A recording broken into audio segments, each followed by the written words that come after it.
बसरगे येथील परीक्षित पाटील बनला विक्रीकर निरीक्षक।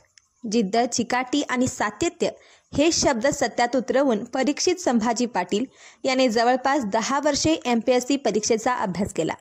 प्रत्येक वेळी किरकोळ गुणांनी निकाल यश त्याला हुलकावणी देत असतानाही हार न मानता अखेर त्याने स्पर्धा परीक्षेत यश मिळवून तो विक्रीकर निरीक्षक झाला। शेती करणाऱ्या आईवडिलांच्या कष्टाला साजेचं हे यश त्याने मिळविल्याने बसरगे गावात जल्लोषात त्याचे स्वागत करून माजी रोहियो मंत्री भरमोअण्णा पाटील यांच्या हस्ते सत्कार करण्यात आला। तसेच ग्रामपंचायत बसरगे, गवळवाडी ब्रह्मलिंग दूध संस्था, भावेश्वरी विकास सेवा सोसायटी व ग्रामस्थ बसरगे गवळवाडी या सर्वांनीही त्याचे अभिनंदन केले। सत्काराला उत्तर देताना परीक्षित म्हणाले, जिथे कमी पडत होतो तिथे सुधारणा करत राहिलो। सातत्य हेच माझं बळ होतं। तसेच आई शालन आणि वडील संभाजी वैजू पाटील यांनी कधीच मला काही कमी पडू दिलं नाही। शेती कबाड कष्ट करून मला त्यांनी साथ दिली, म्हणूनच मला यशाला गवसणी घालता आल्याचे त्याने सांगितले।